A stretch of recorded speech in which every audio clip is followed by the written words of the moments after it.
Ayan ang mga buaya dito. Mga maliliit lang kasi hindi yan sila kurak. Hindi katulad. Hindi katulad ng mga buhaya dyan sa atin. Ang tataba.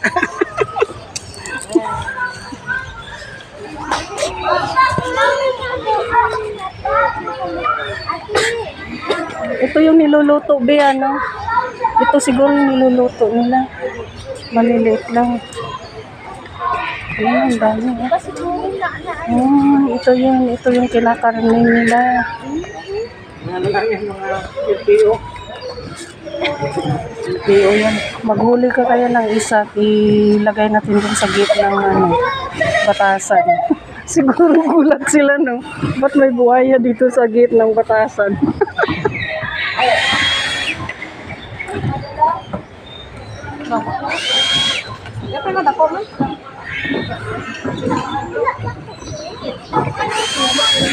Buong bago.